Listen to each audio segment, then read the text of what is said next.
سلام خدمت دوستای عزیز، با ویدیو جدید از کانال پروید با شما هستیم. در ویدیو با هم میبینیم که ترموکس چی است، چه رقم نصب میکنیم و یکی از مشکلایی که جدیدن همین دوستای ما با او برخورد کردن میریم او را حل میکنیم که چه رقم مشکل است.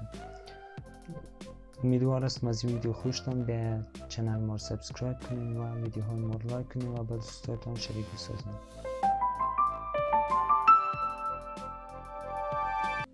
خب اولین کار که اکثر دوستان انجام میده به خاطر نصب ترموکس میرن روی گوگل پلی، در قسمت تایپ میکنن که ترموکس و از اونجا اینستال را میزن تا در تلفنشان اینستال شود. ولی روش یک مشکل براتون پیش میکنه که میبینیم اون مشکل چی هستن. خب این نصب شد. در این قسمت ما اوپن میزنیم تا ترموکس باشه.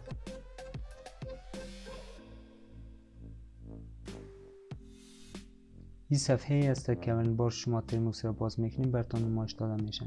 یک تعداد راهنمایی اونجا کرده که ما اینا رو با دستور کلیر پاک میکنیم. کلیر که نوشته کردیم انتر بزنید پاک میشه. اولین دستور بعد از نصب ترموکس آپدیت کردن ترموکس است که ما باید ترموکس خود آپدیت کنیم و ما با استفاده از دستور apt آپدیت ترموکس را آپدیت میکنیم.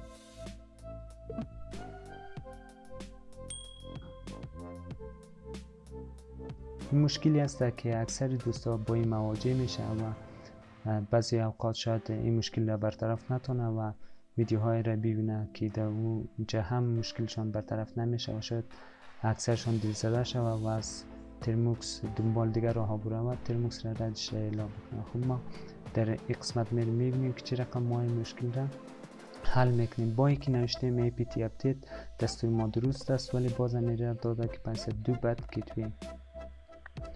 خب روش حلش است که شما اول از ترموکس بیرون شوین که من بیرون میشم. مالی یعنی روی ترموکس را میبینیم در قسمت رویش رایت کلیک کنیم و از قسمت انستال را میزنیم. ترموکس که انستال شد میریم روی گوگل در قسمت تایپ کنیم که دانلود ترموکس برای اندروید.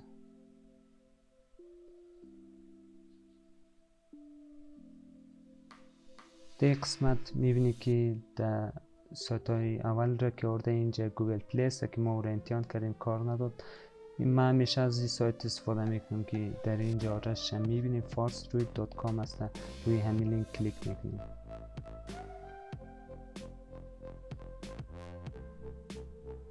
سایت که باشد در یک قسمت به شما توضیح داده چه رقمه هست، چی اندرویدی نیاز داره و با چه تلفن های سازگار است، خصوصیاتش گفته. و در پایین که بیاین در اینجا دانلود باکس است در یک قسمت نشته است دانلود فایل نصبی اصلی برنامه با لینک مستقیم 97 مگابایت.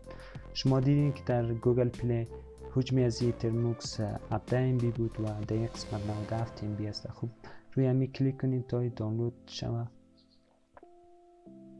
در اینجا میپرسه دانلود، بله دانلود انیمه. خب ما میبینیم که در اینجا در حال دانلود است و مقدار منتظر میشیم تا دانلود شود. اینجا دانلود شد، روی ازی کلیک کنیم، از قسمت اینستال را میزنیم تا روی دستگاه ما نصب شود. خب میبینیم که نصب شد. از اینجا اوپن بزنیم. در اینجا میبینیم که همون سفر پیشتر بر ما آورده بود دوباره آورده. خب ما بازم کلیر میزنیم. کلیر که زدیم میریم روی اولین دستور خود که آپدیت کردن است نوشته کنیم که apt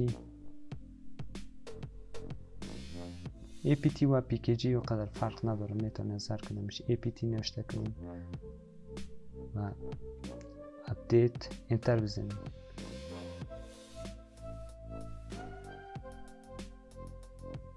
در این قسمت میبینی که هیچ گونه ایراری بر ما نداده و در این قسمت پایین هم یک خط سبز و علامه دلار آمده. به این معنی است که موفقانه آپدیت شده. ما دستور دوم نوشته میکنیم apt upgrade انتر بزنید تا اپگرید شود. از اینجا یک سوال ازتان میپرسه که اینقدر حجم 2 MB سایزش هست. وای بزنین در قسمت انتر کنین تا به مرحله بعدی بریم.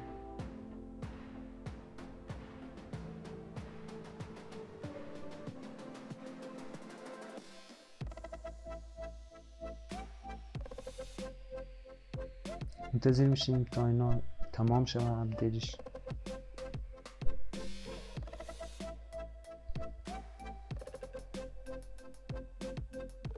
اینجا از شما یک چیزی پرسیده و شما باید اینجا انتر بزنید. چند تا سوال دیگه هم من قسم میپرسه، تمام شما انتر بزنید.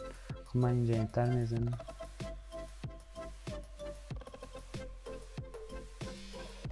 بازم هم اینجا یک سوال پرسیده، بازم انتر بزنید و اینجا باز هم انتر میزنید تا پیش برید. میبینید که در این قسمت پایین یک خط سبز و علامه دلار که آمد به این معنی است که تمام اپگرید تمام شده و شما میتونید برین روی دستور بعدی را مطابق نیازهای خود نصب میکنیم. فایل بعدی را خب ما چی نیاز داریم؟ ما با گیت نیاز داریم که گیت را نصب میکنیم. گیت چی است؟ گیت ما را به ما کمک میکنه تا اسکریپت ها را از روی گیت هاب کلون کنیم و دانلودش کنیم روی دیسکای خود. خود نوشته میکنیم که apt install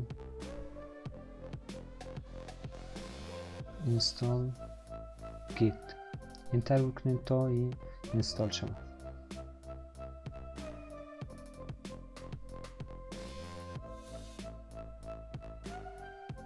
میبینید که در حال اینستال شدن است. اینجا منتظر باشید تا تمام این مراحل پیش برم اینستال شود. بازم در این قسمت میبینید که خط سبز آمد و علامه دلار آمد. به این معنی است که گیت هم نصب شد روی دیسکای ما. خب بعد از ما به چی نیاز داریم؟ بعد از ما نیاز داریم که پایتون 3 را روی دیسکای خود نصب کنیم. پایتون 3 یک زبان برنامه نویسی است که شما میتونید برای نوشتن اسکریپت ازش استفاده کنید. خب apt install نوشته کنید. بعد از پایتون خالی به معنی همی است که شما منظورتان پایتون 3 است. در این قسمت پرسان میکنه که از شما یک سوال که 417 MB فضای دیسک تان را میگیره و همین قدر اینترنت هم از تان مصرف میشه. آیا مطمئن هستیم که میخوایم نصب کنیم؟ خود در این قسمت وای را نوشته کنیم. وای به معنی یس و انتر میزنیم.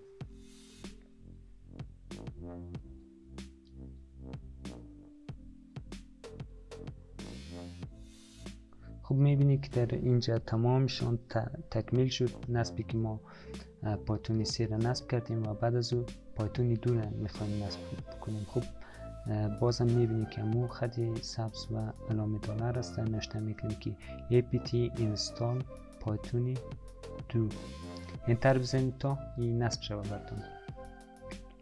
خب در این قسمت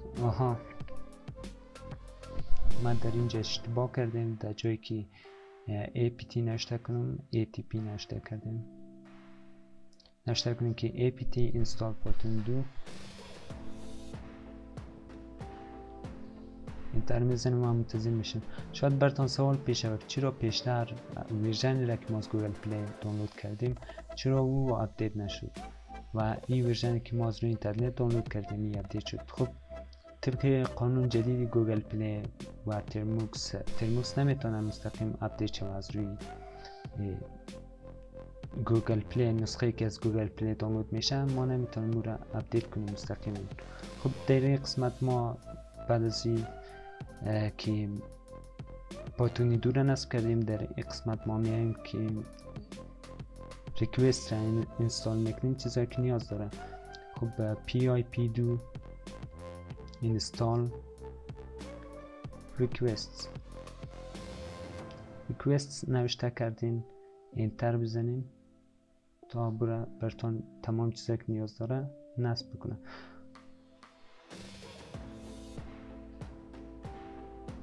ببینیم که اینا در حال دانلود شدن و نصب شدن روی دیسکای ماست.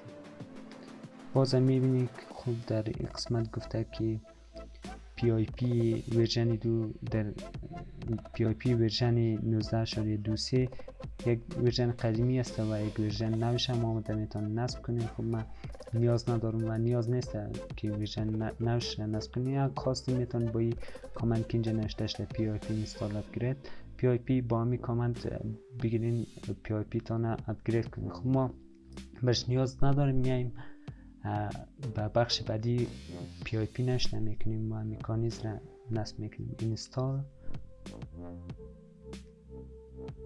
مکانیز رو انتر میزنیم و این آخرین دستوری است که ما اجرا میکنیم. بعد از اینکه این نصب شد ترموکس تان فعال میشه و میتونیم ازش استفاده کنیم. میبینیم که در این قسمت نوشته شد successfully installed HTML5 و همین قسم ادامهش به این معنی است که مکانیزم هم نصب شده و حال ترموکس ما کاملا فعال و آماده استفاده است. بعضی چیزهای دیگر هم که نیاز داشتیم میتونن دانلود و نصب کنیم، ولی برای استخراج همین قدر کافی است. اگر چیزهای دیگر هم خواستیم میتونن نصب کنیم. خب این بود از آموزش امروز. امیدوارم که مشکلتان حل شده باشه. اگر بازم مشکل داشتین نمبر مشکلتان گرفته ده زیر این ویدیو کامنت کنید، باز در این فرصت من راه حلش را پیدا میکنم و براتون میگم.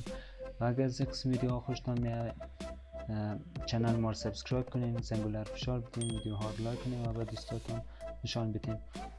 اگر میخوان روز به روز به مهارتاتون اضافه شود پس به کانال تلگرام ما جوین شین و یا پیج فیسبوک ما رو هم فالو کنین.